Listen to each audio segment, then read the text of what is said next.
Fulci, Fulci, Fulci. We are back. Here we are doing another Talking Trash. Talking trash. Now it's garbage.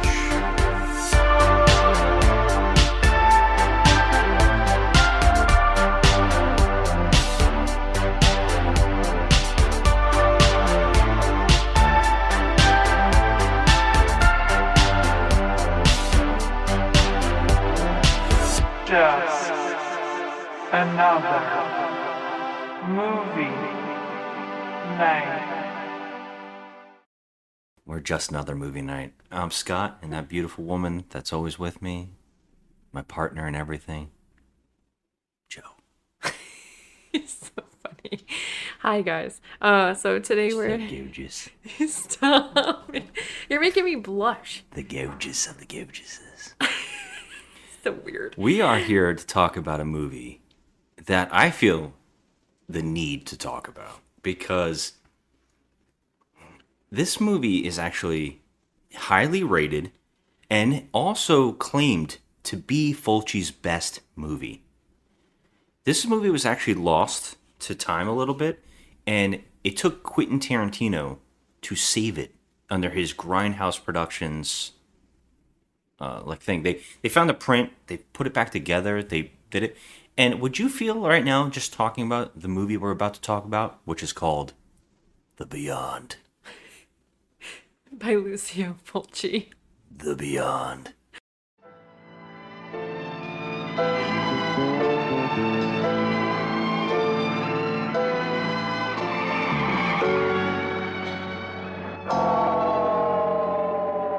You are Liza, aren't you? Yes. My name is Emily. I've been looking for you.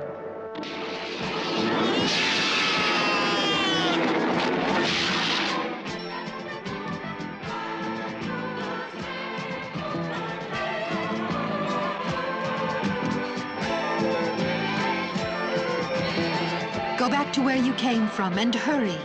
Leave this place.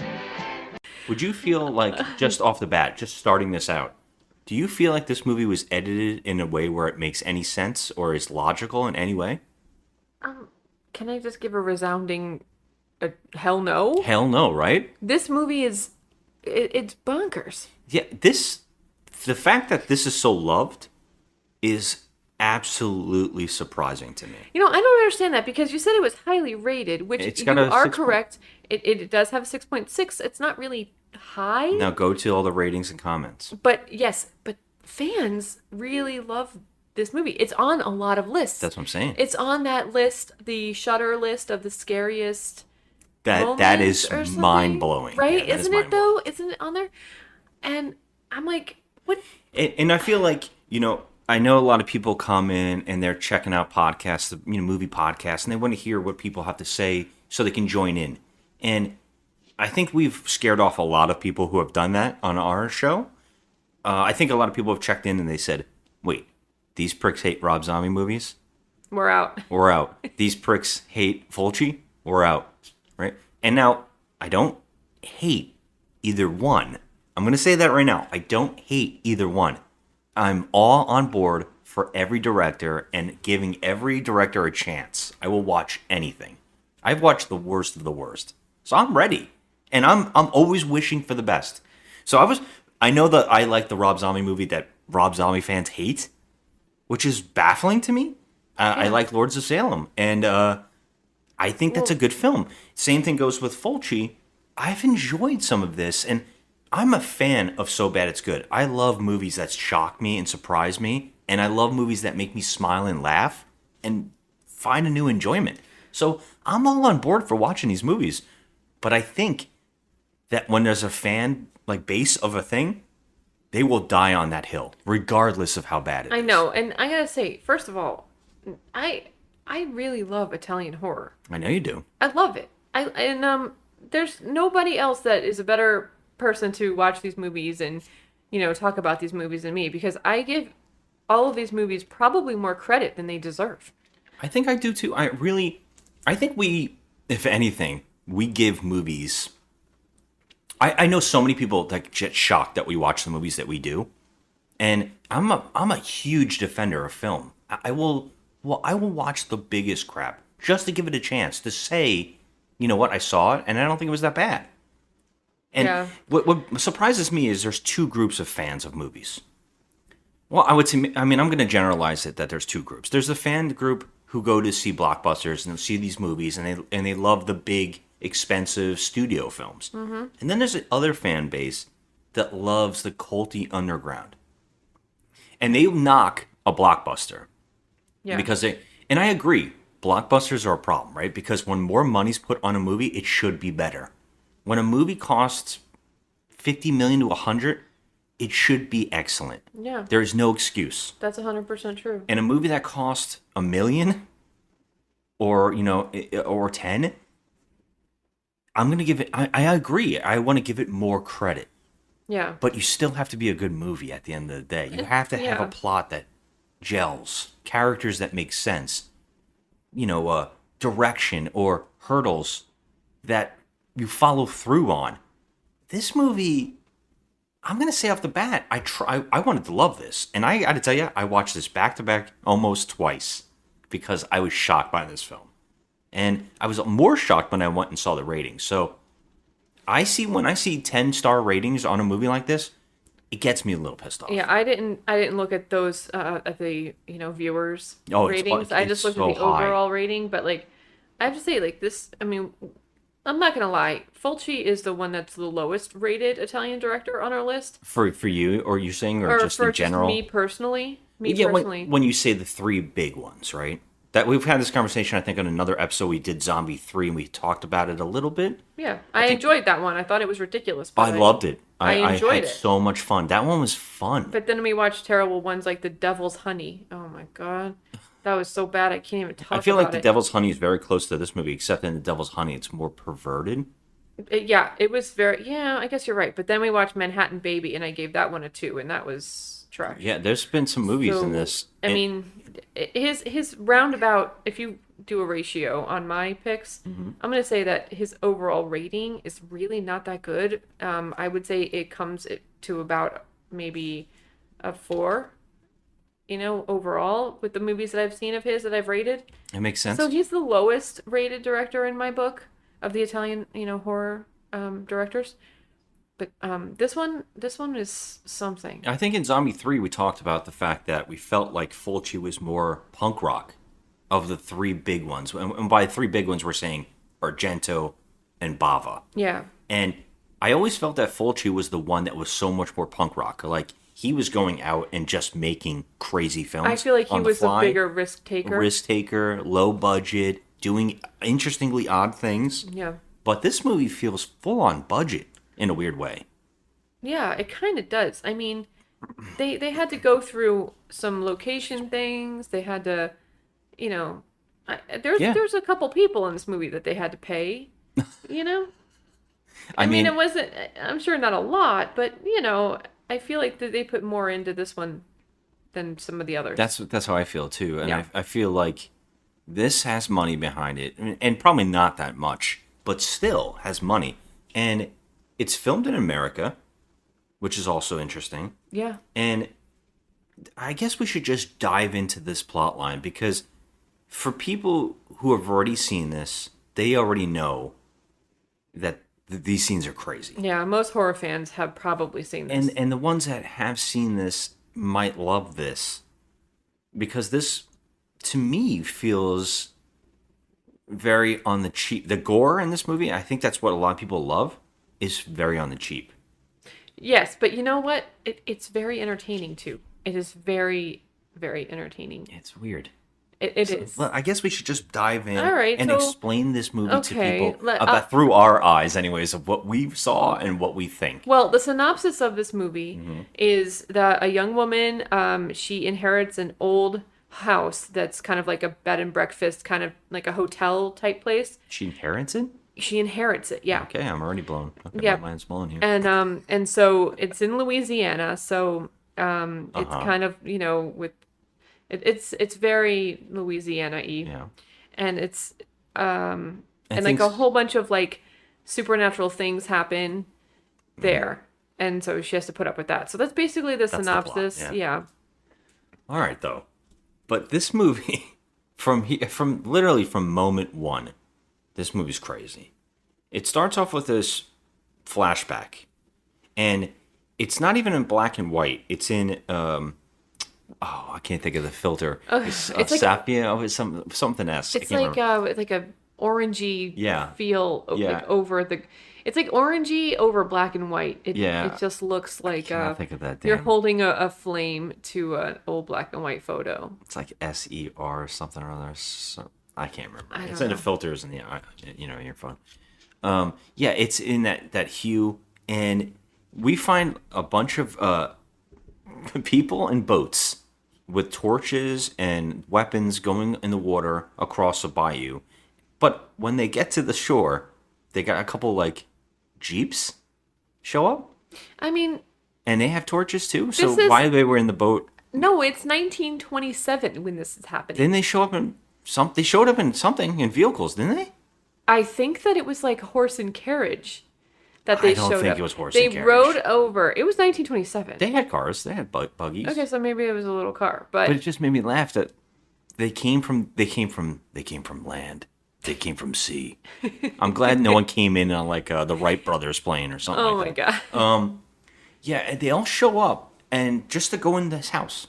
So they show up in the water. They show up on land. They go in this house.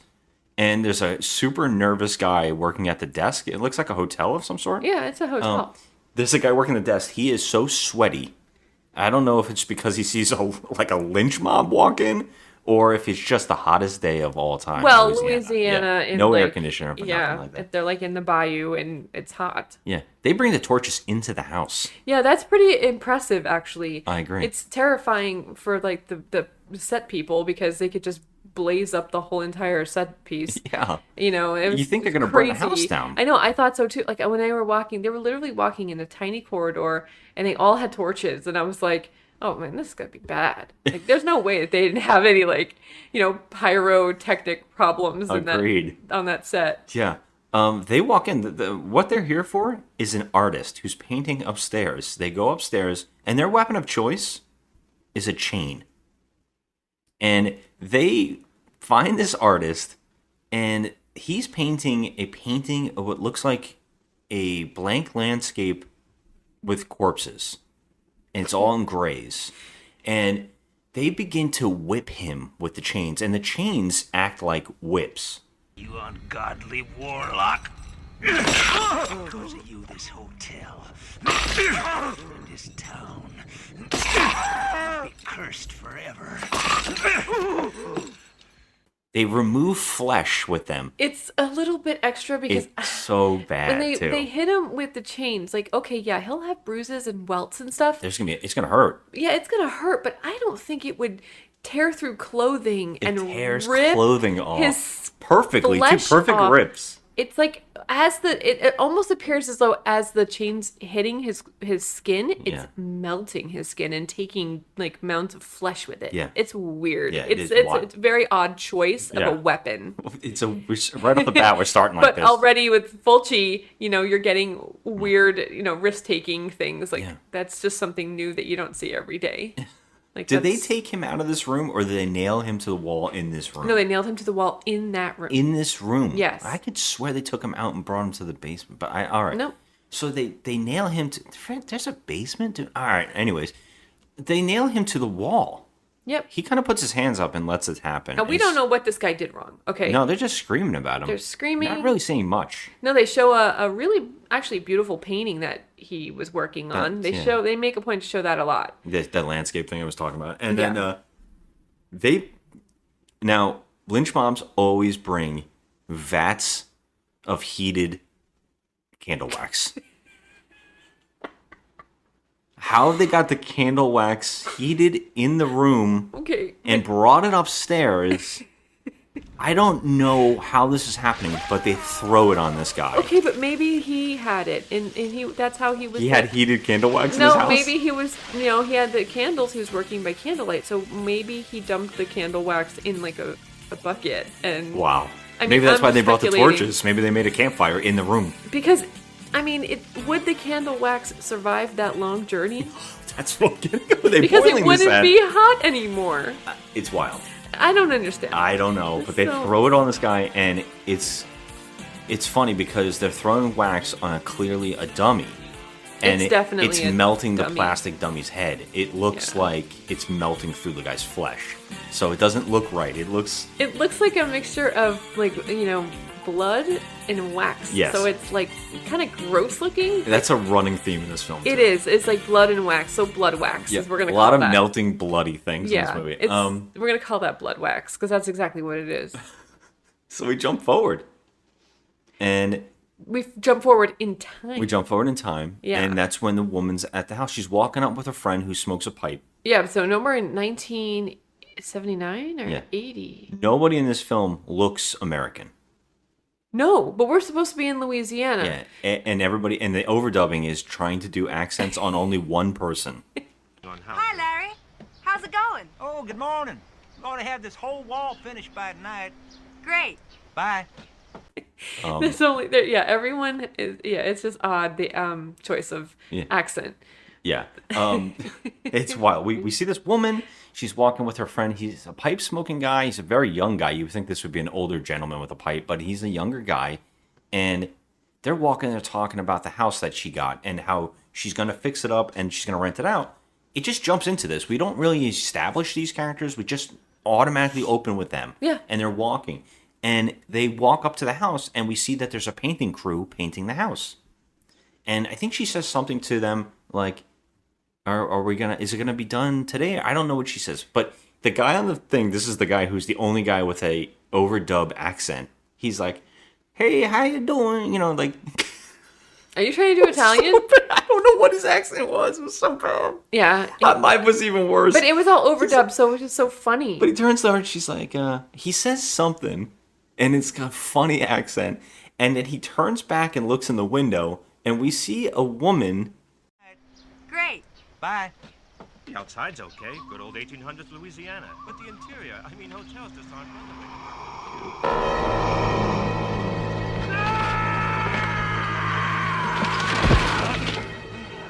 With the worst contact lenses of all time, it looks like crusty eyes. Yeah, it was gross. So they're trying to Yellow show like crusty this. eyelids. It was like yellowish, greenish, white. It's the only way to describe these contacts.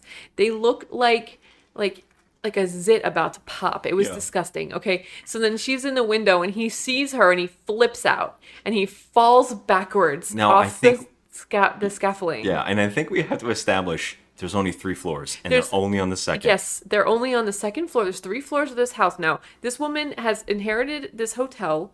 It looks like a pretty B&B. It would be pretty once they renovate it. And so she's doing renovations on it because she wants to open it as a hotel again. Yeah.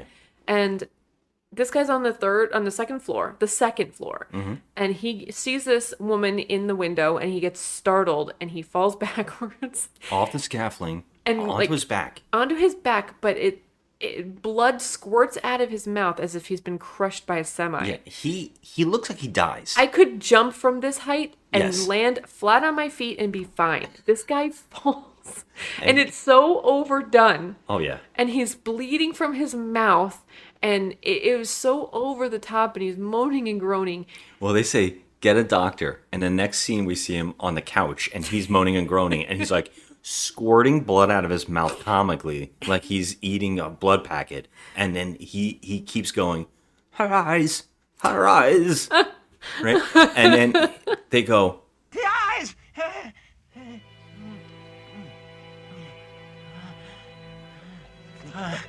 The eyes. Her eyes. Eyes. Arthur! Where's that doctor? He's on his way. and then we see a doctor. We see a guy showing up. Now this guy doesn't look like a doctor. He looks like Robert Foster, like a younger version of Robert Foster, like an alligator. And Oh my God. he shows He up does. and he gets out of the car. He's wearing like a windbreaker and his shirt's open. You see his chest hair, and he gets in the house and he goes right up to the guy on the couch. We don't know who this guy is. And he opens his eye. They're like, the doctor. He opens the guy's eyes with his fingers and he goes, this man needs the hospital. Like, it was the stupidest I just was observation like, of all time in a movie. Like, okay, so when this was happening, I literally looked over at you and I said, why are they not taking this man to a hospital? Instantly. He's crushed They somehow. have no car? They have no way to get him Right. to a hospital? Like- They called a doctor to make a house visit? Yeah, like, what is the... There's like, no ambulances There's in no 80s? ambulance. There's no telephones. Like, what is going on? Yeah. So, like, but they had a telephone, obviously, because they called the doctor. So why wouldn't you call an ambulance? I don't understand this. This guy's literally, like, hemorrhaging from his mouth, like, spitting out blood everywhere. Yeah. And you think he has, like, internal injuries falling from And the he- second floor. Like, They needed this guy to come to tell them that but they yes, needed that. they needed the doctor to come say, this man needs a hospital. Now, I'm going to ask you a question, Joe. Do we ever find out what happens to this painter? Nope. Okay, I just wanted to make sure. Nope. We never find out. Okay. He does get to the hospital. We Now, know that. Can I ask you another question about renovating? When you say we get tomorrow, we just get someone just hands me down an entire hotel to us. Would your first instinct be to paint it first or clear out all the stuff inside? I would say that some of that shit that's been in that house from 1927, because apparently no one's been in that house since 1927. I would say it's That's so a old. thing, yeah.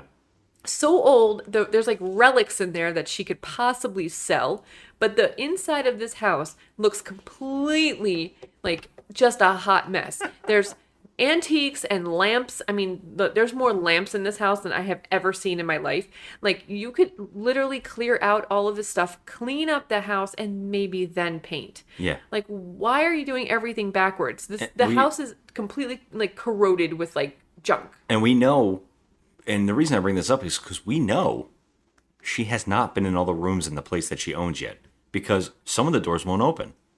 Right. And now they say we got to bring this man to a doctor, and two gentlemen bring that guy out of the house, and you think this is going to be one of those moments where maybe she's going to reflect like, oh, this is a tragedy, you know, I hope he's all right. Are we going to get any establishing thing?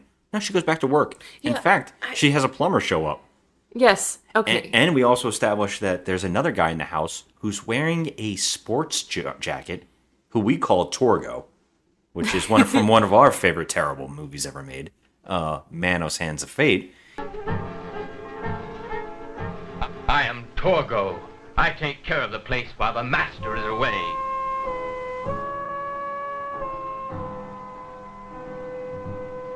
But the child, I'm not sure the master would approve, or the dog. The master doesn't like children. We only want to know where Valley Lodge is. Which way do we go? There's no place like that around here. Torgo just shows, he's in her room, and she's like, what are you doing in my room? He's like, looking for keys because I can't get in those doors. She's like, well, they're not in here. You're going to have to clean the chimney. Like, it's very impressive to me. I don't know if this is impressive to you, that when she inherited this house, she didn't do like a nice walkthrough. Nothing. Maybe, jiggle the locks, try and get into each room and see what each room is about. No, she nothing. straight away hires contractors. Straight away. Doesn't even look into any of the rooms to see what's in there. She doesn't clean out anything. It's just like, okay, well, this is a thing. We're just going to hire contractors, from day one, even though I haven't even walked through this house at all. Yeah. It was so weird. So, yeah, a plumber shows up because it turns out the basement's flooded. That's wild. And by the way, they threw the painter in the back seat of that guy's car.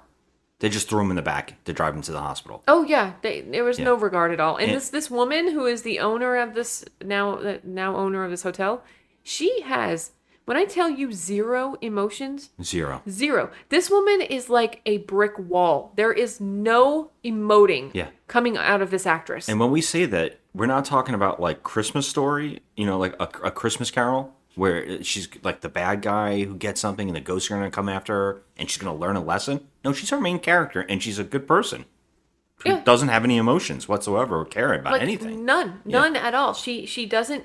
I don't even. And we don't even know anything about her. We don't know nothing anything about Yeah. her. Nothing. They don't even tell us. Yeah. Like who she is or how she inherited this place. I really don't know. They I didn't really tell don't us know. anything. Yeah. She just inherited it. Okay, fine. So the guy shows up to the plumber.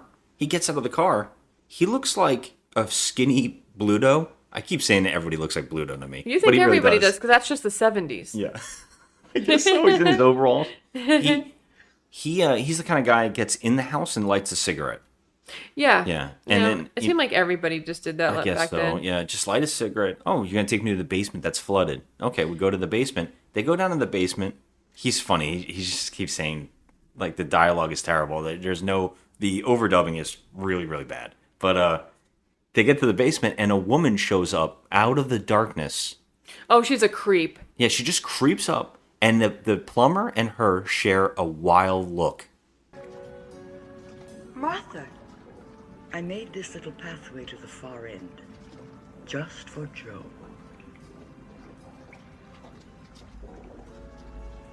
Thank you, Martha.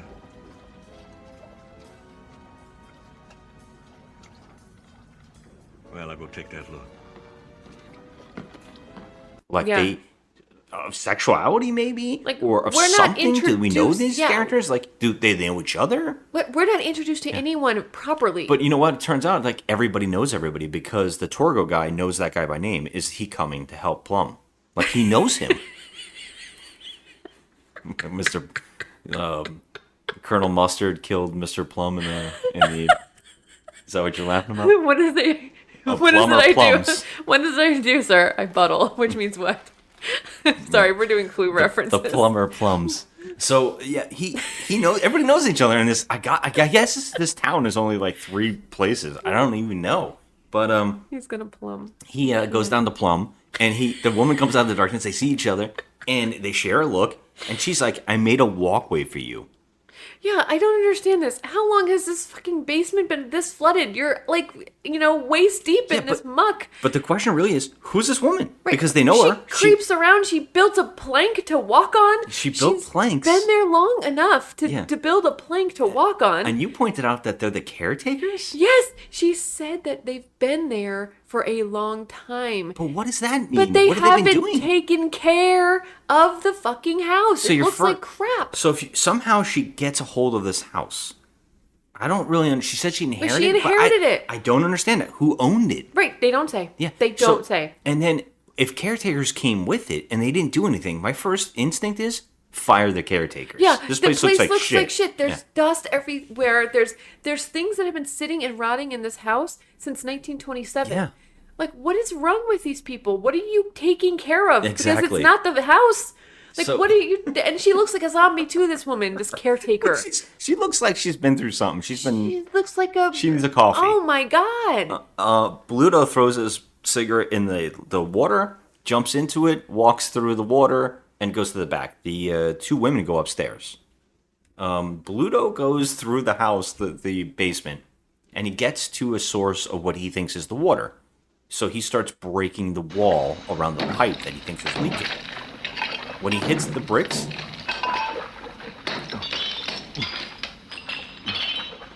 it sounds like fine china being smashed. Yeah, it was just weird sound effects in this movie. So he gets through the wall, crawls through it, and there's an entire other basement or house, like under this back of this wall.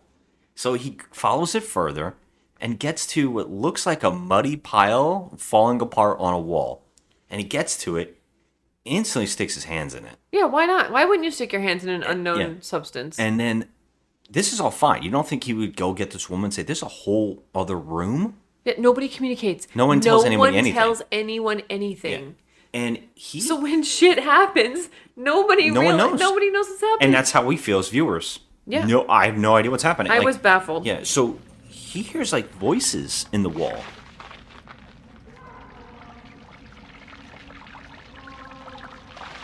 It's full Amityville horror now. It He's like is, hearing yeah. voices behind the mucky wall that looks bloody and gross, and he's getting in there. There's no light really, and he reaches in there, and he instantly has a hand pop out, and grab his eyeball.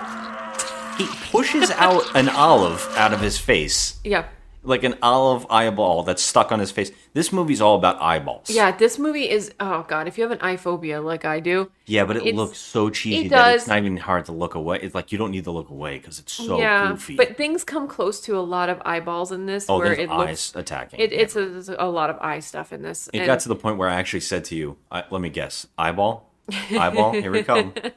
Yeah, but and then so like he literally whatever the hand is, like claws out his eye. Yeah. And just fucks him up. And, Yeah. What is the hand from? Yeah, we don't know. We don't know. We don't know. And then all of a sudden, the music in this movie, by the way, we didn't even talk about that. Oh, it's just God. constant piano. Yeah. And it constantly plays. So yeah, they also show a body just all of a sudden lifts out like a dead corpse, comes out of the water behind the wall. Yeah. So yeah, after that happens, and when he gets his eyeball popped out and stuff, then another body just pops out of the water. Yeah, and like so nice decayed. It looks like a freeze dried pile of poop. It's what it looks like. The face. Yeah, there's a lot of police showing up for the bodies right now. If you hear the police in our background. Yeah, there's two corpses in the another Clue reference. Two corpses in the basement. Everything's fine. Yeah. Well, here's the funniest part is now we just cut to the woman who owns the house. She left. Oh yeah. She's just driving, and she turns out she's driving what we thought looked like the bridge in Key West. Okay, it looked exactly like the 7 Mile Bridge. Yeah, so which we were told that there's a bridge just like that in Louisiana. Okay, so we know that there is because we drove over on, but I don't remember looking this looks exactly well, like this Key was West. 1981. Yeah, they might have changed a lot. Yeah, so when we did that drive, it was different, but... Why is she on this long bridge? Why did she leave the house? She left a plumber in it? She left a guy in the chimney. A painter has fallen and got hurt. We don't know what happened to the other painter. Nope. She had her friend with her. He's gone. Yep. She's just all of a sudden in her car, driving on a bridge, and she sees a woman and a dog standing in the middle of the bridge. No one else is on this bridge. Yes. Now, reference back to when the painter was on his scaffold and he saw in the window a woman with really fucked up looking eyes, and it scared him. Mm. Well, this woman has the same eyes. Yes. It looks like the same woman. Yeah. So yeah, she's in the middle of the bridge, and this is just normal. She gets out of her car and she walks up to her and she says,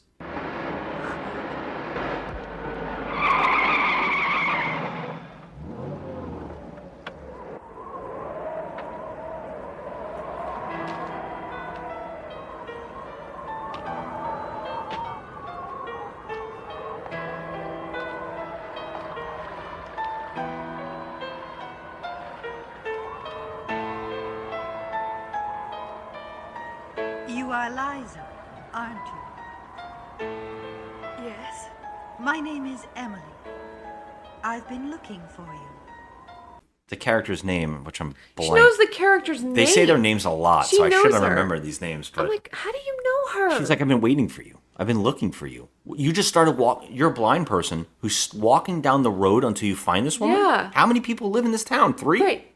And she's, okay, mind you, she is a blind woman with a seeing eye dog. And she has she's giant, crusty contacts in her eyes. But she's blind. So what are you trying to find? You're wandering around on a bridge in the middle of nowhere. There's ocean around you. Like, what is this plot? What the fuck is happening here? Exactly. So I'm like, okay, I don't understand this. So apparently they know each other, and our main protagonist, the owner of the hotel, the blonde lady, she apparently is just not even concerned or taken aback by this incident happening with the girl just being on the bridge with the dog in the middle of nowhere. Yeah, she's just like, oh, okay, this is something that happened. They talk. And then they talk. They cut away from this moment. This is what's even more insane. They cut away from this moment to show a morgue. And they show the doctor that showed up at the house working in a morgue. Now, he's dressed in full dentist. He looks like a dentist. Yeah, he looks like a dentist from the old... just think of Steve Martin in Little Shop of Horrors. Yes, except his scrubs were buttons. like green. Yeah, he Yeah. has green, this doctor. Yeah, it just looks dentist-like. It's really, really odd, but he's working in a morgue that is the most beautiful morgue. It's like all lights for all along the walls, and it's like, it's a very strange, and the room has got a circular table, and there's bodies on every one of them. Yeah, it kind of looks like an like if you go into a museum, it looks like a museum display. It like does look like an art display. yeah, like an art display. And It's the weird. best part of this is he's working on the painter's corpse. Not the Yes. painter, the plumber. No, the one that was plumbing. The one that was plumbing. The one that plumbed. He plums. So yeah, he's the one that got killed first, the plumber. And so yeah, the thing came out of the wall and grabbed him, and he's But they dead. just have his corpse. But how do they have his corpse there at the hospital morgue? Who found it? Who found it? Who took it there? I mean, Yeah, they might. You know what? I might be skipping over the fact that the caretaker woman might have gone down there and found him. But we never Okay. saw cops. We never established that the woman who owned the house saw it or heard about it. there was never Yeah. a police officer at this location. That we never see a cop. No. There's no cops in this world. Never. And they just all of a sudden have him in the morgue. And right next to him is the other corpse. Now, they're establishing that the fact, first off, how the woman found found their bodies is crazy because he was behind a wall in a secret room. What's even crazier is there was like voices and a monster apparently killed this guy. So what's wild about that is cops had to come, people had to go down there, and no one else got murdered. No one ever saw anything that was down there that killed anybody. They just found a very old corpse, Yeah. which might have been the painter's corpse, by the way. I think it's all burnt up. That's why it's so messed up looking. I think it was the painter's corpse because they never found him apparently. I don't know. That might be a long shot, but I'm pretty sure that's what it is. I mean, you know, anything's possible with this. Yeah, and I think they walled him in there or something. So yeah, that corpse of the rotting person who might be the painter and the plumber are both on the table, and another doctor comes in, and he's got a full bushy mustache, big old mustache. He's like, "Hey, what's going on? I'm going to test my brain machine out on this corpse." Yeah, okay. I am just And he's baffled. like, "You want to test your brain machine out on this corpse?" And he's the like, corpse is a corpse. He's dead. He doesn't have brain activity. I don't know. What the fuck are you doing? He says, I want to do it. And he's like, okay, but I'm going to go. But when I come back, I'm going to perform an autopsy on that. Well, he said it was a brain stimulation. It was a brain scan machine. No, it was like a brain stimulation thing. That still It doesn't make measures sense to me. I don't know. It was so stupid. I don't know. He's in amazingly good shape for a corpse that's supposed to have been dead 6 years. Mm-hmm. Well, the guy said to open him up and see what he had for breakfast. How about we give it a try with, Forget it. You want to wire this old guy into your brainwave machine? well, why not? Okay. But you're on your own with this one. I'll warn you, though, when I get back, I'm going to give him an autopsy. I don't even know what the hell. So he leaves. The one doctor leaves, and we see his entire walk to his car, which he has happened to park on the sidewalk. Yeah, he's parking on the sidewalk. Right in front of the hospital on the sidewalk. The hospital also looks like a court, like not a courthouse, but like the mayor's house. Everything looks like colonial. yeah. You know, very like. If you ever been to a small town, you get that one mayor's house, not mayor's house, but the Yeah, like the governor. I can't think of or the like, word, the city house. or Yeah, whatever the like hell it's town called. hall. Thank you. That's it what kind of looked like town hall. It was like they just slapped a hospital sign on it. Just you know, but apparently this guy's just driving on the sidewalk, and that's fine. Yeah. So he parked on the sidewalk. yeah, he's just yeah. So the other guy's putting the brain machine on the corpse, and he's like, "Oh, it's time for me to leave too." So he takes the elevator. They have an elevator right in their wherever they are. Now they're supposed to be doctors, but they seem like coroners. I mean, because they're cutting and they're doing autopsies. They're doing autopsies, so Yeah. I'm gonna go ahead and say that they're coroners. They didn't mention finding them awkwardly. They're not talking about how he was a crime scene and how he lost his eye. Right. He's just dead. Like Yeah. they just found a dead body. There's like no investigation here. Like cops would be all over that house. Yeah, and it would be a big deal. There was a murder, Yeah. and also the same day, a guy painter fell, Right. That's and he's crazy saying shit. he saw a crazy woman. Yes. So in the same day, all this stuff is happening, and there are no police at this location. And also, the woman who owns this place is literally completely unfazed by all of this. Yes. She's just completely unfeeling. And now this is, to me, the best scene in any bad movie I've ever seen, because it doesn't, I'm so logically, my mind hurts. And what happens in the scene, the same thing that happens to the character in the scene is what happened to me watching it. So the guy with the bushy mustache, the bushy mustache who put the thing on the guy's head, he takes an elevator, and it comes instantly. And the elevator always comes instantly for everybody in this room. And he gets in the elevator and leaves. But then we cut to the outside, where a woman and a child walk in, and it's like a little red-headed child with the Pippi Longstocking hair. The pigtails, yeah. And a woman. We do not know who these characters There's are. no introduction. Yeah, They're just there. They walk up. She makes the little girl sit down on a chair outside the door, and she goes in the door. The door leads to the laboratory. To the morgue, where all the dead bodies are lined Yeah, up. wherever this is, we don't know what this is. I guess it's a morgue. I guess it must be a lab. It's definitely a morgue. Because they're doing autopsies. Yes. So she walks in there. Why were the people taking the elevator? Right. Why Where were is they she just going? allowed to walk in there? She seems like she's on the first floor.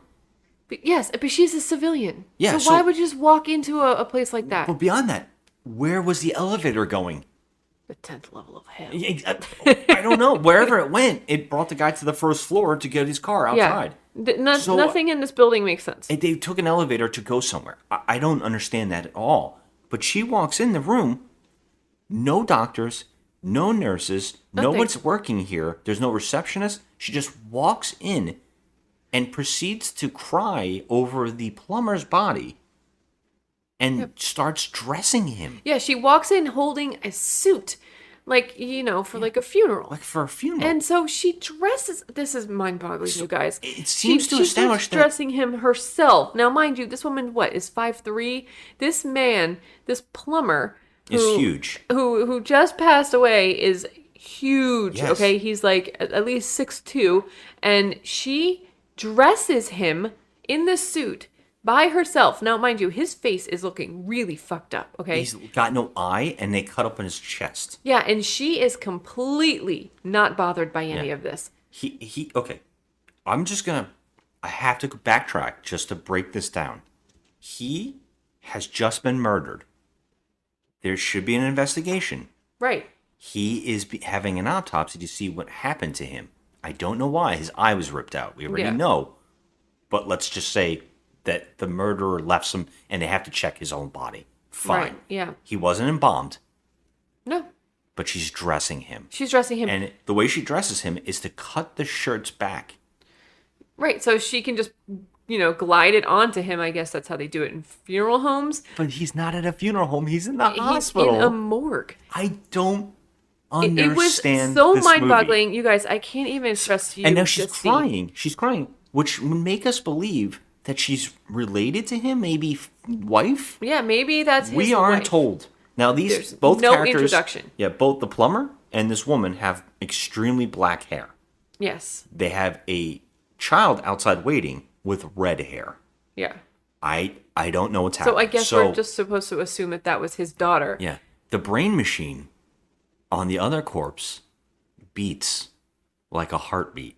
Yes. It's a brain machine. Now, this is It's the doing a body heartbeat. that's been, who knows how long it's been down there underneath the water in this basement, and it just floated up. Yeah. And all of a sudden, there's beeps and blips on this, machine that says that this brain activity is like it's alive. Yeah.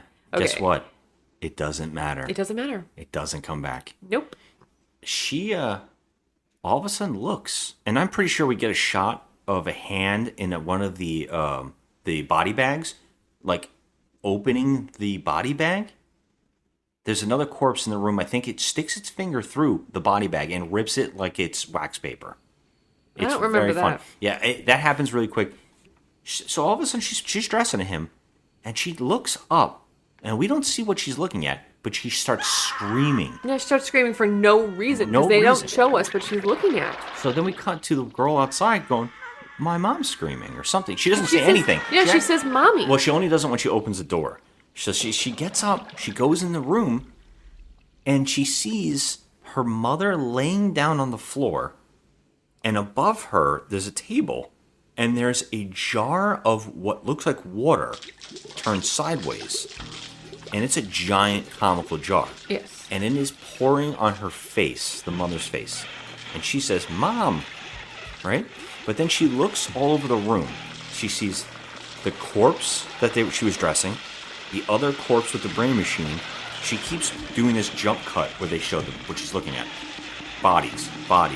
Mother on floor, liquid paint pouring in her face, all over the floor. She's not doing anything. She's not going to help her mother up. She's not going to stop the liquid from falling in her face. She's just staring all over the room. I mean, we're just assuming that this is acid hitting her mom, but it's... Well, yeah. Spoiler alert. Okay. The liquid starts burning her face off. Yes. And it happens for a good 5 minutes. Yeah, it so just how happens. much is in there in that jar? It's like it doesn't and- stop. But what scared her that she screamed is what we'll never know. We don't know. We're not She told. screamed. She just looked And up there's and no screamed. wounds. There's no wounds. Oh. She's just on the floor She's with on a the floor. jar pouring on her face. And her face, just like the opening, it's another dummy head melting. Yes. And it is just melting. And we watch it melt for the entire scene. Yeah, it And goes on for a long the time. best part of that is, that's why I was saying the scene did exactly what was happening to this woman. It made my brain melt because I did not know what was happening. And her skin, her flesh, her head, it just melts, but it becomes a pool like the Blob. Yeah. And it starts coming at the little girl's feet. And the little girl's like freaking out, and so she finally reacts. She's having a meltdown because she's in a room with a whole bunch of corpses. So now she's looking at what we believe is her father's corpse, and now her mother is on the floor with her entire face dissolved by acid. And it looks like Pepto-Bismol is attacking her on the floor. It's just flowing across the floor. It is so much liquid coming out of this woman's head. It's And disgusting. She screams. Well, all right, cut away. So now we have the woman. I think she picked up the blind woman and she brought her home, and they had a whole conversation. So the owner of the house picked up the blind woman and she brought her back to her house where she lives with her dog. And they had a whole conversation, and none of it matters. There's a book, and the woman says something about, is there someone else here? And she's like, no. She's like, I know you're here. And she's like, well, you have to leave. Whatever. She leaves. So she's driving, and at the same exact time, the doctor coroner guy is on the side of her. They both pull up at the light, and they both look at each other and they smile. Right? Mm-hmm. And then decide to go get milkshakes. I don't really know where they go. But she is drinking a huge milkshake. Yeah. And she holds it up into the camera shot right next to her face, so we constantly see the milkshake. And right behind them at this restaurant they're at is a jazz band. Like literally, when we say right behind them, they could be sitting on her lap. Yeah, they're right That's there. how close they are to them. And But luckily they turn the volume down on them because they're silent. They're just on the lowest setting. yeah, it was ridiculous. I'm like, okay, all right. What a nice jazz band to play low for the people talking in front of them with the milkshakes. It was, I mean, this woman is like, I think the reason to tell you this about this milkshake scene is because this woman literally just is completely in, I don't know, denial of what's happening at her house. I mean, all this stuff happens in one day. Yeah, we don't even know if she was told about the plumber being dead and another body being found in the basement. Yeah. We have no idea. And we all feel like this is the same day within the same hour, right? And they're talking about, I don't know, they're basically setting up a meet cute between these two. She's telling him about how she inherited the house and what's happening, and how she wants to fix it up and whatever. And he's really nice. He says, well, put me down for a room. When it opens, I'll rent the first room. And she's like, you'll get the finest in the house. Yeah, so we're assuming that they're setting these two up to be like a couple, They're going to have some romantic interest. Going here was a last-minute thing. They just saw each other at a light, and they decided to go to lunch together. Yeah, which is, actually more emotion in that scene. Yeah. When she's like kind of like getting cute with the guy. That's like the most emotion we see out of this broad. It's not even emotion. She's just like, eh. It's actually, saying emotion is a stretch. This woman has nothing on her face. No, yeah. And why I brought up the fact that they just decided to go here out of the blue is because he gets a phone call. Someone knew he was there. Someone knew he was there. I don't know how. Apparently this is where he frequents all the time, I guess. Well, he gets a phone call and goes across to the bar. Now we just talked about how they're in front of a jazz band playing in low like music. You can barely hear the music. You can barely hear them. You can hear perfect conversation, but he goes all the way across the bar to the bar, and now he can't hear the phone call. Yeah, because the music somehow got louder, so now he has his hand over his other ear. I'm like, this is so freaking stupid. So what we're told, what we're to gather, is that he was just told about the incident with the melting head that just happened at his work. Okay? And so he's in shock. So they pan back to her face, and she looks like all of a sudden she got sick, like she knows what's happening. Right. She doesn't. We have no idea what's. So we just cut away from that. We cut away from that. And I mean, she's completely just she's like disillusioned. Yeah, we don't see the doctor finding out about the dead body. We don't find out that he was negligent in the fact that he left the door open and that he had a jar of acid sitting in the room. We just find out. We cut to the little girl's funeral. She's at a funeral for the woman, for her mother. I mean, right? We just cut to it. And I don't even know what to say to this because she had a funeral and she has no family left. left. No family, so she's literally alone. there. I mean, whose funeral is she at? Well, her she mother's, said mom. But that was clearly her father on the table. And I'm thinking, well, luckily they just slipped the mom's body because it's fully burned away from acid. I would think they could just slip it in a jar in the top of the mausoleum they seem to be at. So it's just so weird. The whole entire plot. I mean, it's dizzying. Well, she's at a funeral. She walks away. She gets someone to hug her. You think this is somebody who's going to take her in and this has some kind of relevance to the plot. But the woman hugs her and then just leaves her. This is a little girl who looks 13. Yeah, she has like no family. So she looks exactly like Max from Stranger Things. Yeah, is what I kept calling her. Yeah. She just walks. Then the woman walks away. She's completely alone. She walks toward the camera, and one of the worst shots. The camera cannot stay steady. She opens her eyes. And now she has the blind contacts. Yeah. So, okay. So, can we talk about, I mean, she was the woman, the owner of the house, was walking through the city with the guy, and they found a bookstore. Oh, is her other friend with the pipe. Yes. But we never, but before that, there's a book set up, and we kept calling it a funny joke. What was the name of the book? Yeah, we kept calling it Eibon. Yeah, we kept calling it But it's actually called an Eibon. In this book are collected all the prophecies of Eibon, handed down from generation to generation, over more than 4,000 years.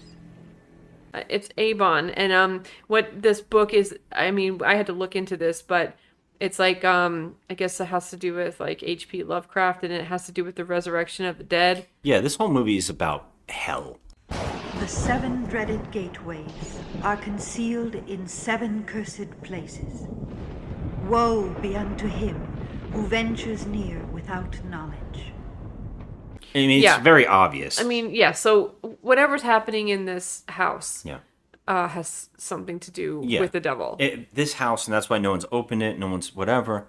She found this book. She keeps seeing this book because they broke into that one room because when... You said that they brought the blind woman back to her own house, but she didn't.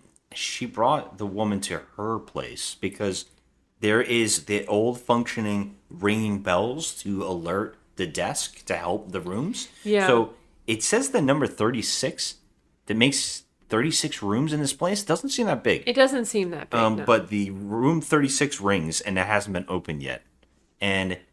The blind woman knew that was coming, and she got scared. So that means the 36 was where the painter lived. Yes, where the painter from 1927, the one that got hot waxed. And the blind woman seems to know about that painter. The blind woman seems to know something about that. So when she hears the bell, she's like, "What is that?" And the owner of the hotel says, "Oh, that's that's 36. room 36, but no one's in there. Yeah, she's like, well, But we haven't opened that room. This No one's in is there. like another classic of this like moment of this woman not feeling any or showing any emotion. Because literally, if I was an owner of this hotel and I heard a ding from a room that was unoccupied and no one was in there and just kept dinging, I would be scared shitless. Oh, yeah, instantly you would be scared. She's But she's just like, completely like, oh, that's a thing that's happening. The Like, blind woman is more emotional because she says that was I want to say his name something an L, like Laban or something like that, and she's like, that was his room. That's where he was, the painter. Yeah. And okay, so they finally get in that room. They use like a hand axe and they break it open. Yep. And they get in that room and they find the painting, which is covered in cobwebs, and the book, the Eibon. It's Eibon is how you spell it. And they find that, and she's like, oh, this is so creepy. And the friend with the pipe, he just keeps touching the painting full of cobwebs. Oh, look at this cool painting, you know? That's what that is established. But yeah, later on, we cut to her being obsessed with this book and seeing this book. Which kind of reminds me of, like, I just kept calling it the Necronomicon because I knew it had something to do with demons. Yeah. Oh, yeah. And they walk past they're just talking now. They're on the street, they're walking around, the guy with the pipe and her, and she sees in the book window the same book. Because the book keeps vanishing. Yeah, it mysteriously disappeared from the house. Yeah. And she noticed that it wasn't on the desk anymore. And that was like one of her first emotions, like, oh, she actually emoted when she realized that the book wasn't there anymore. Yeah. Well, I was just going to say real fast that we're totally talking out of order now because scenes just happened, so it's very convoluted. Yeah. And the only way to talk about it is trying to remember little things because there's so many little things that don't make any sense. None of it makes sense. I mean, it's bonkers. Yeah. So she sees it in the window, like it's being sold at a store. So she goes inside. She leaves a friend, apparently, because they just cut to her going in the store. Yeah. And it has a bookstore owner that might as well be a David Lynch character. Oh, he's such a laughing. Creep. He's just laughing.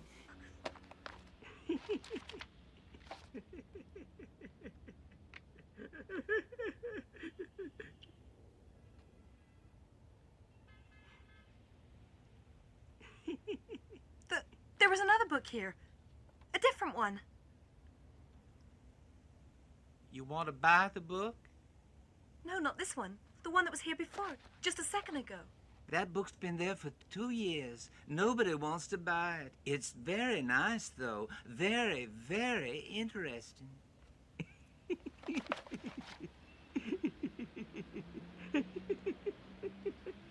Liza, what's wrong? About the book? And they don't have the book in there. She just saw it. So she's telling her friend about the book. And this guy's like, oh, interesting. She just thought she saw the book. Yeah, she thought she saw it.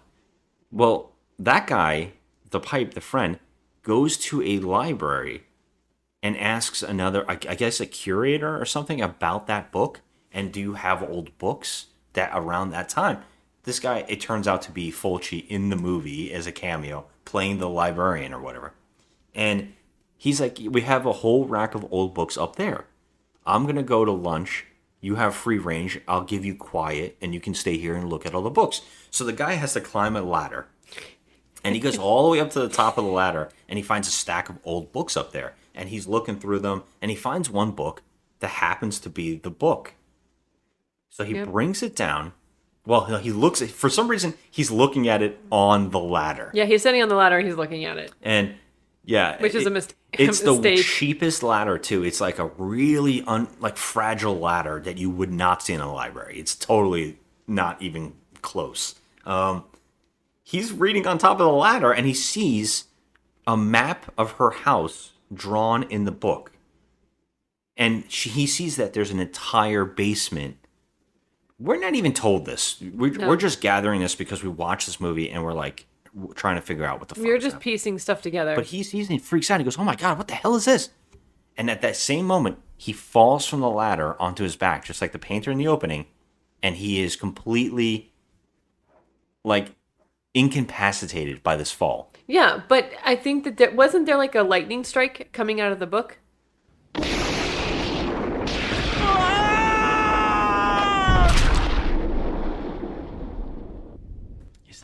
Yeah, he got struck by lightning. I didn't remember. Yes, there was a was huge it a cheap effect? Because I don't remember seeing it. It was a cheap effect, but I mean, it was like a bolt of lightning that came out of the book and hit him, and that's what caused him to fall backwards. So yes, he was struck by lightning inside the house, inside the I have to go library. rewatch this. I don't remember that at all. Yes, he got struck by lightning. Are you sure? Yes, 100% got struck by lightning. Okay. In well, who the cares? library. Because the next scene overshadows that happening, and that's probably why I don't remember it. Because when he falls to the floor, wind-up toy spiders come out of the floor underneath the bookcase and crawl at him. But they keep cutting to shots of real spiders and the fake spiders, wind-up spiders crawling. And they crawl up on him and they're playing this sound effect that sounds like birds? Okay. Or something. These spiders seem to have like some kind of a chirping sound coming out of them. Yes, it's like chirping. The sound effects in this movie are so, I mean, just like everything else in the movie, completely nuts. I mean, just everything that goes on in this movie is nuts. I can't even wrap my head around it. Yeah. But why would you bother to use fake spiders that they clearly look like toys? Well, that's because in the next shot, when they crawl all over his face, oh my god, someone is shoving the toy spider into makeup effects on his face. Yes. And ripping off the fake flesh with their hand. Yeah. So in a close-up of looking like the spider's doing it, the spiders are crawling over his face. First they go for his lip. Yep. And of course, because it's Fulci, it goes for his eyeball and rips his eyeball out perfectly. Yeah, now mind you, these are spiders. Spiders, So why with can't their he pinchers. just like move his hands and flick them off or something? Yeah. He just lays there and lets it happen. Yes, he And doesn't even it's- move his hands. It's just like they went so extra to try and get this effect of the grossness of these tarantulas, like gutting this guy's like He's whole not body. screaming, he's not moving, he's just laying there letting this happen. Yeah. They're crawling in his mouth and ripping out his tongue. And it happens for 4 minutes straight. I mean, it literally goes on what seems like forever, and it was it was so cheap It's of so Fulci cheesy to looking. do that. It was like, okay, I know that you're going for gore, but this is taking way too long. You can literally, find a way to make it look gory and gross and not use these stupid fake toy spiders. It looks ridiculous. And you can see that someone's shoving them into the wounds to pull them off. Yes, I was literally angry watching this scene because I'm like, okay, this is so cheap. It's like, come on. It shouldn't make you creeped out because it's like a phobia. Spiders are a phobia. Right. But it's so bad looking that you could care It less. looks literally terrible. Yeah, I terrible. mean, almost unwatchable. Like, you're just like, come on. Yeah, I agree. This is a joke. A freaking 12-year-old kid can, do better special effects than this. Yeah. It was terrible. And guess what? The map on the book, it disappears. It vanishes. And guess what? We never hear about anybody finding out about this death. Yeah, no one finds out. No, that's just another thing that happens. It's like, okay, there's no police. No one finds a body. No one seems to care about anything. There's nothing. So yeah, it's so hard to talk about because it's just scene after scene that never connects properly. Nothing It just connects. It just doesn't feel like a movie. It actually feels no. like vignettes stuck together. Yeah, like seriously, what it is like just moments slapped together. Like he just filmed some shit and just just put it together like silly putty. Yeah. And that's what it is. It's silly putty. I mean, even the special effects look like silly putty. Yeah. Everything is just awful looking. Nothing is sensible at all. Like, Yeah. and none of the emotions coming out of these people. The acting is dreadful, and now we're forced to deal with these ridiculous special effects. Like Yeah. I can't even call them special effects because I'm like, Just oh my to make it God. worse, like we the woman goes back into room 36, the owner of the place, and she sees the crucified painter and freaks out and then tries to tell her friend, the doctor. Yes. And he's like, nothing's in there. so He his goes to name is look. John, the friend who's the doctor, and her name is Liza. So John and Liza, yeah, they go into the room. He doesn't find anything. He sees the nails are still in the wall. The nails are still in the wall, but he doesn't see the body. Yeah, the book is gone again. She saw the book. It's not there. And now I guess I could also point out that the two caretakers die. The one woman caretaker is in. I believe she's in the room with the nails on the wall. Oh yeah. She goes in there to clean that room up now. But Yes. because now you should start cleaning it up. You're the caretaker, for God's Yeah, sake. she hasn't cleaned in since 1927. Yeah, she goes in the room and she finds a tub full of diarrhea water. Okay, this water, you guys, it's like as if tar and poop and throw up were all mixed in together, and that's what this water looks like. So instantly she reaches into So it. naturally, you just reach in with your bare hand and you just feel around in there. Yeah, she pulls out an entire beard full of hair. Yeah, it's and disgusting.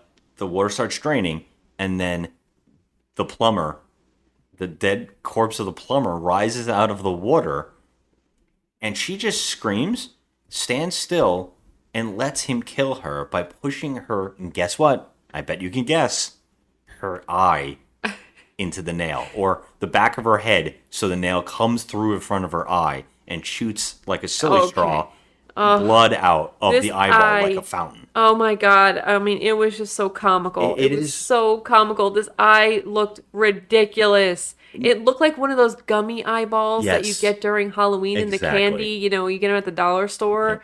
It's like a gummy eyeball. Without a That's doubt. what it looked like. I'm like, come on, god damn it. It's You not- have a budget here. Why can't you do something better than this? Yeah, it's neither scary nor I'm trying to think of the words here. It's none of the things that the scene should be. You should be scared, creeped out, and grossed out by the Yeah, gore. and nothing. None of it. Like, it's so comical. We're literally we watched it with some friends and we were laughing. We're like, you're kidding. Yeah, you're kidding me. This is we're being punked or something. Yeah, This can't be true. This is a movie where every moment you're going to say, okay. Yeah. Okay then. Okay then. Sure. Well, that's a thing that Yeah, happened why because not? literally, this is just a movie, but it's not. It's actually not a movie at all. It's kind of just a series of shots of things happening, gelled together. Yes. There's no point to anything that's happening on the screen. The other caretaker goes down to seal up the hole in the wall, like he knows about it. Yeah. I think he's killed. And I gotta tell you, I don't even remember how. He just dies. I don't even remember. It doesn't. I mean, it just is no 'Cause rhyme it's or bad. reason. I'm to sure any something of it. happened to his eyeballs. I'm sure something happened to his eyeballs for sure, but That's a running theme in this movie. It's a running theme for him as a director. I understand it's a part of the theme of being scared and witnessing evil, I guess, and it makes you blind. And it goes into a Bible verse about when you witness the abyss, when you stare into the abyss, it stares back. And I guess it's all of that. And the movie is also shoehorned bookended. I mean, in verses. Yeah. Verses of what hell is about. Right. Yeah. But it just makes the scenes baffling though. Even if that's what they're trying to get at, it's just so baffling how it all plays out. But they're not explaining anything. Yeah. We don't know anything about any of these people. Not one of these people. Who the hell are they? Yeah. We don't know anyone. We barely know names, for God's sake. And so, when all this stuff is happening, we're supposed to give a shit about these exactly. people? We don't, because we don't even know who they are. Exactly. So getting further into the film, the blind woman now comes to the woman's house. She just shows up in the house. The woman is not knowing that her friend was killed by spiders. The plumber had died. They found a corpse. The woman that went into the morgue got her face melted. Mm-hmm. There's a kid that's homeless. I don't know. There's all these events happening. She's back in her place, and it just so happens the blind woman's sitting in her place. Now, we didn't even talk about how funny all the vases are, all the lamps in this movie. It's everywhere. The set It's vases pieces, and lamps. it's they just went to a thrift store Yeah. and bought 17 lamps and just put them all in one room. Yeah. And terrible drapery. Yeah. With floral patterns, and it was just puke. The blind woman is in the house, and she's like, "You're here?" Yeah. And she's like, I need you to know. I was hoping that you would leave. I think that she was trying to warn her that she should leave. Yeah. And she never did. She's like, well, since you never left, I guess I should tell you what's going on. Okay, great. Please tell us. She's like, the house is a gateway. There's 7 gateways to hell. And this house was built on one of them.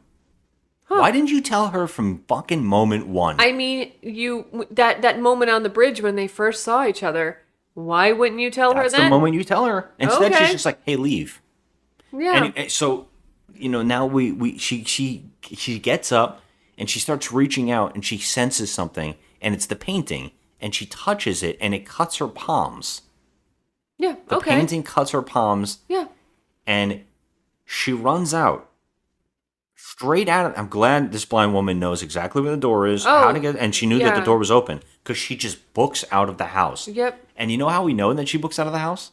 Because we see it 8 times. They show it at least in 8 slow times. motion. In slow motion, over and over. And over and over.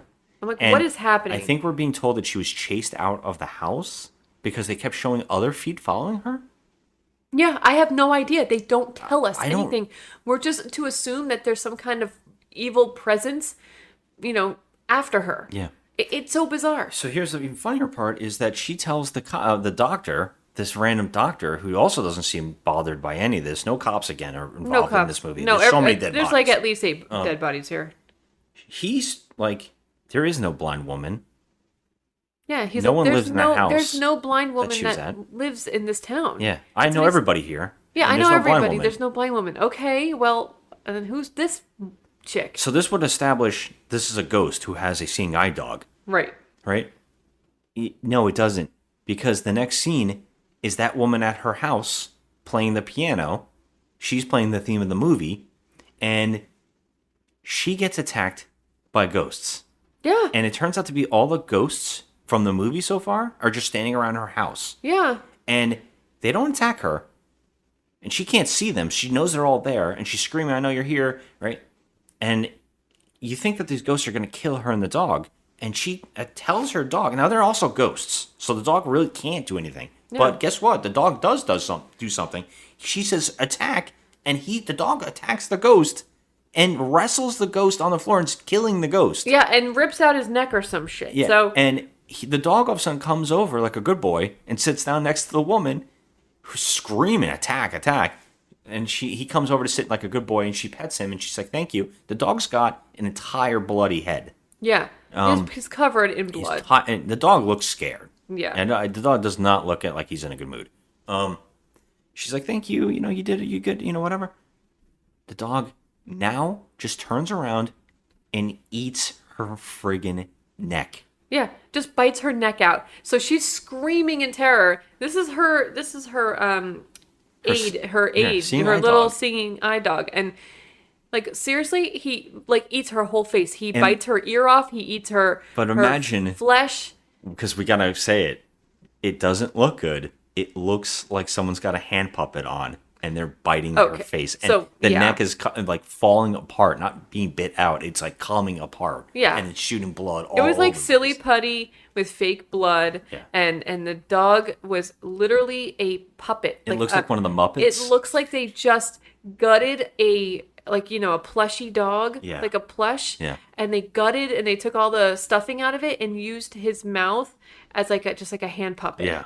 It was the most terrible looking prop I have ever seen in a movie. It was you- so bad. If you've ever seen Muppets Take Manhattan and you've seen the scene where Ralph is running a dog place and the one dog goes, oh, is a doggy woggy want a bony wony? It looks just like that dog's head. It is so funny.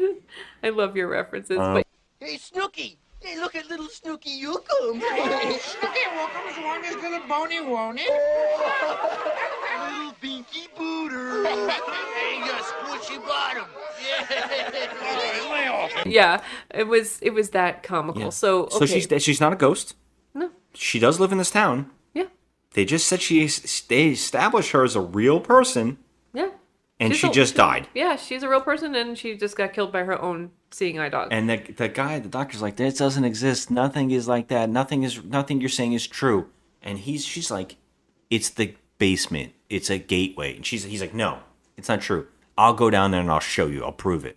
It's a gateway to hell. Obviously, just step foot in this house and you can tell Yeah. there's something not right here. But apparently, Liza doesn't really realize that because she's a freaking moron, and all these things are happening around her, and she's like completely oblivious to all of it. Yeah. She doesn't show any emotion, He's nothing. like, I'm going to prove it to you. Yeah. So they go down to the basement.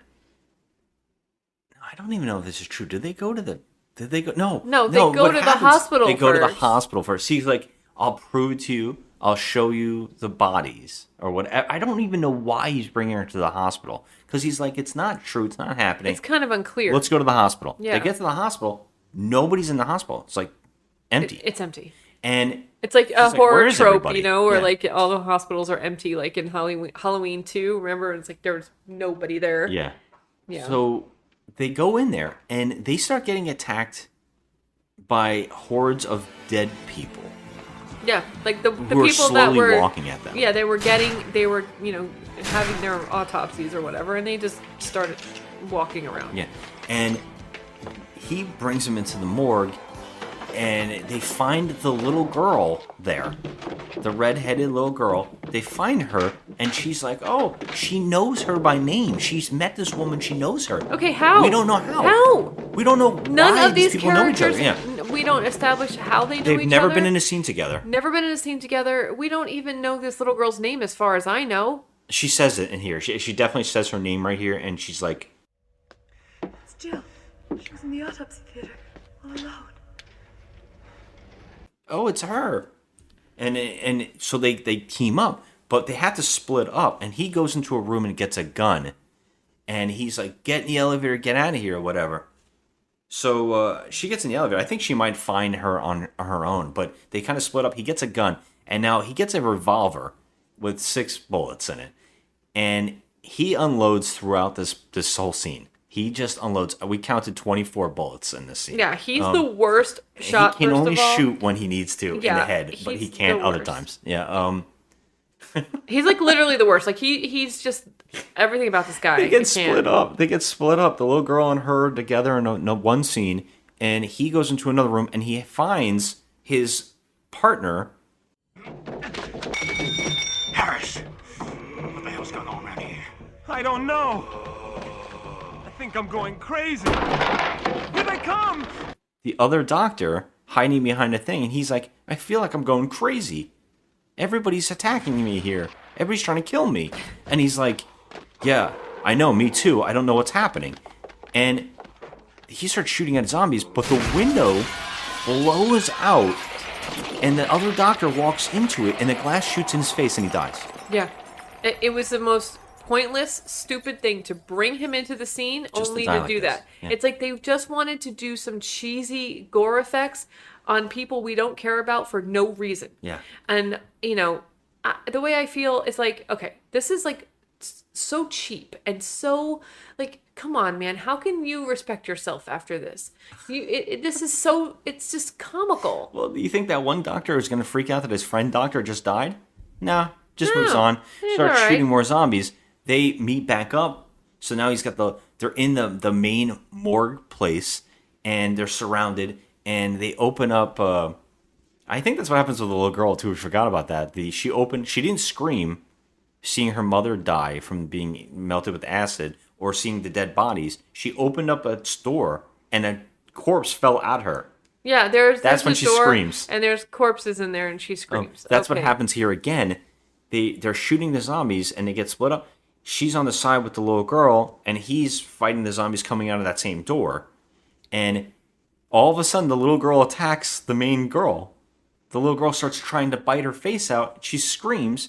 The doctor has been unloading on one zombie in the chest. He cannot shoot the zombie in the head, but he turns and shoots the little girl in the head, and it blows her head off. Oh my god! Now this special effect had me rolling. Yeah, it's amazing. Because I mean, it was like they had like a hollow, like cantaloupe or something. It just blew off and it just backwards. blew off. It was just so funny. I mean, I was like, this is just. I mean, how much time and energy did you guys waste on this special effect? Yes. And any of these special effects, they were so cheesy. Yeah, and I think what's special about this though is he honestly puts 6 bullets into a zombie and then shoots her perfectly in the head, and it blows her perfectly. head up. Yes. And they don't react in any emotion that he just had no problem shooting a little girl in the No, head. but you know, she And- did have like the white eyes, you know, like yeah. So Well, I mean, she's like, what does obviously that mean to them, a though? demon. Yeah. Who knows? But she was hanging out with another blind woman that had the same eyes, and she didn't even care. Right. It seemed So, like normal if you, yeah. you know, like the with a blind woman. painter didn't like it, but she doesn't have a problem with it. Right. She's fine. Yeah, Liza has no emotion. No we emotion. established that she's just Yeah, off. she just had a little girl's head blown up in front of her. Yeah, she's no okay. problem. She's all right. So they run out the side door. They get in the elevator, I think, or whatever. That one elevator was established or something. Yeah. And they get through it, and they're in the basement. Yep. And he's like, "What the hell? This is impossible." In the basement of the house. Yeah. This is where the doctor is like, "That's impossible. This is impossible." Gee, something might be happening that's a little bit, I don't know, supernatural here. Yeah. So they don't even question it. So they don't want to go back up the stairs. They just came down to the basement because the zombies are coming. So the only way they can go is through the light in the hole in the wall in the basement, and they go into it, and now they're in the painting. They're inside. The painting is kind of like, just to explain it, there's like just the blank landscape of stone corpses. bodies, like, you know, Old stone dead corpses. Yeah, corpses, and then it's just a barren wasteland. Yes. And that's where they end That's up. what they are. And they keep looking back and forth, back and forth. They don't know where to run. He tries to take a run. They start running, and then they stop in front of us. And now their eyes are also blank. Yeah, their eyes are also like you know, And they white disappear. and yeah, And- just and- like the blind woman. We get a narration that is all about hell. Yep. And you will face the sea of darkness, and all therein that may be explored. And Finn. Finn, This movie is fucking crazy, and I don't know how people love it. I understand. I have this theory that H.P. Lovecraft is almost impossible to film properly, and that when people get too close to it, it gets so convoluted and bizarre that it takes you out of it, and so it's impossible to do. You have to structure it in a way where you're not showing us the insanity. You have to slowly pepper it in and have plot and characters.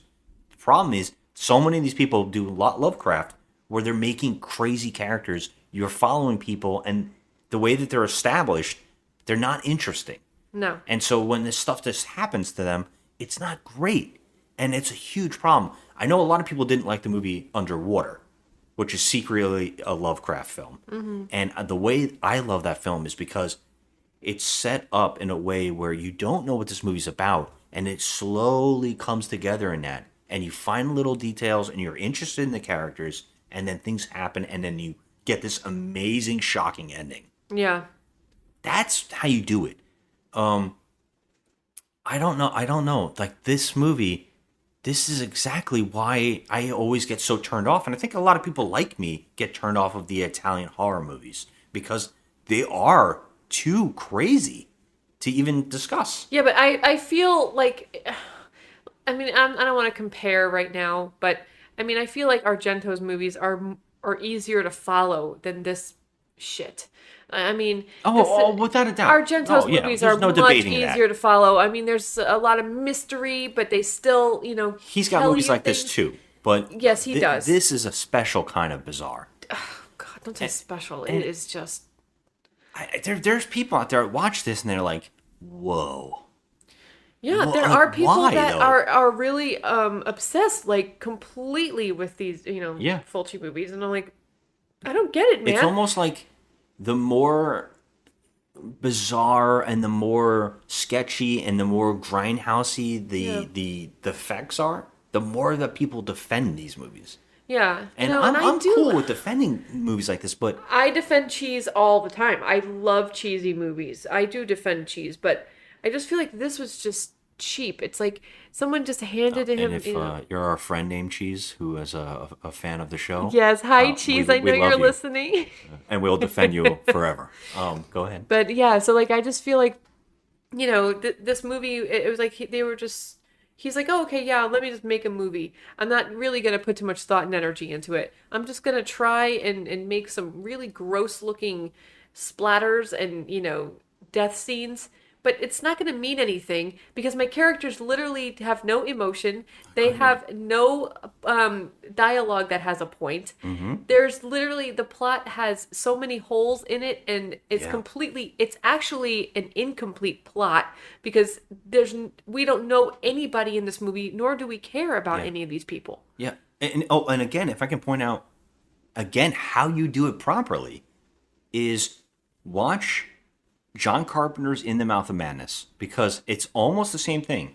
It's a man going into hell and witnessing hell and having hell reflect back on earth. It actually is extremely like this movie, where it's about the eyes and all of these things are happening, and it's about a hotel. Well, they say, the eyes are the gateway to the soul. There you go. Ooh. Yeah. So that's how you do it. Yeah, but I mean, like this is just, it's so cheap. It was like they didn't understand the material that they were working with, and they didn't know how to put it from paper to screen.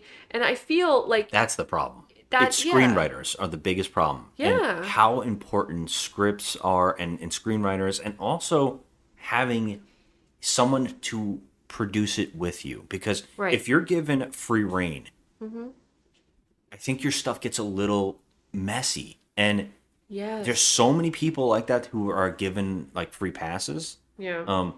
Love David Lynch. I enjoyed a good majority of the last season of Twin Peaks, but Twin Peaks needed someone to help him out. He needed, some of his stuff was dragged out and ridiculous and just overindulgent of himself. And that's exactly what's happening here. This is somebody who's just like, this looks cool. This looks cool. Yeah, but you need someone to tell you why this is special, why this means something. You have to have a screenwriter to establish character. Agree. Or plots, or events, or deaths meaning something. Yeah, I agree with that. And I feel like, the screenwriter, we'll call him Joey. It's like he just decided, okay, I'm going to write something. This is my job. I'm just going to write something. I'm going to hand it in by the deadline. Here you go, boss. And they just ran with it. Yeah. It was like there was nobody proofreading this script or even like helping out. Like one of the stupidest scenes that made no sense, but they put it in there, was the scene with the electrodes on the brain. So we would think that these corpses would be animated by some experimental thing where they're like stimulating the brain stems or something with this machine. But that wasn't it at all. We're dealing with a gateway to hell. Well, I thought that would establish that the zombie's about to wake up and kill this woman. Right, that's what I thought. But that doesn't happen. But that doesn't happen. So it's literally pointless to introduce that to the... So any, screenwriter would have been like, this doesn't make any sense. Yeah. But nobody was helping that person out. Yeah, give me some dialogue, man. Yeah, it was ridiculous. I was like, oh, God, I can't. Well, I mean, scoring out of 1 to 10, what are we giving it? God. Well, I gave it a 4. Yeah, I know. It's like a 3 or a 4. I'm gonna say, God. I don't want to give it a 4. I don't want to give it a 4 either. But the only reason I'm giving it a 4 is because, watching it with a group of people, I think it made it lighter. It made us laugh. And especially since we followed it with another movie that was one of the worst things we'd ever watched. Yeah. It made this one feel more special. Yeah, by comparison. That's why you want to give it higher. Yeah, so, and, we've seen worse things. I mean, I have rated some of Fulci's movies lower than this. So I'm going to say that it's a 4. I'm not happy with the 4. But I can't go lower. Yeah. I can't go lower. But this movie was it was terrible. Yeah. 4. 4? Yeah. Talking trash, indeed. Ugh. Yeah. This one was a painful one. It wasn't as painful as the second one we watched, but it was painful. I have to look up why people like it. I want to see if there's reviewers out there who have done videos on why they love this. I would love to see it. I'm also going to look into why Tarantino loves it so much. Yeah, well... It's mind-blowing. And this is mind-blowing. Like, I understand enjoying the punk rock as, that aesthetic where it's like, this is grindhouse. This is real. Yeah, and I get that's cool. Why he found it appealing, because he likes those spaghetti westerns and those old martial artists, the old time kung fu movies, and I get his nostalgia, and also some of the giallo or Italian directors. Yeah, none of that's in this, by the way. lighting, anything. None of that feel of a giallo was in this. Well, but, they say that dreamlike is the giallo. Yeah, but I didn't feel that. And this does feel dreamlike because none of it makes sense, and dreams are very like hard to understand. I just feel it was baffling, not dreamlike. You know, like I do too. I just felt like it was a messy movie. Yeah, it doesn't feel like that cool dream. Like Suspiria is kind of dreamlike. Yes, so that makes sense. It has a feeling and a vibe and a music that feel that way. Right? Yeah, you get that feeling. Yeah. You get it, like slapped into you. But in this one, I don't know what the hell this was. This I agree. I can't. Yeah, I'm dreading watching more. Fulci. That's we're going through his whole resume. I'm in, of course, but I'm dreading seeing if anything's worse or I don't know, and I'm sure there is too, because if this one's the high rated one, it really scares me for going forward. But all right, yep. Anything else to add? No, I'm just whatever. I'm glad it's over. Yeah. Hey, I appreciate everybody who listens. You guys have a good one. I must be going crazy. Perhaps. Or else. Who are you, Liza? Who are you really? John, I don't understand you. What a question. Why do you ask? Because according to the Book of Eibon, this hotel is one of the 7 gateways of hell.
And he's like, what book? And she's like, you had this book on the front window. And he's like, no, that book's been there for a long time. No one wants to buy it. He He won't stop doing that. Creepy. And then the guy with the pipe comes in. He goes, are you okay? You look sick. You know?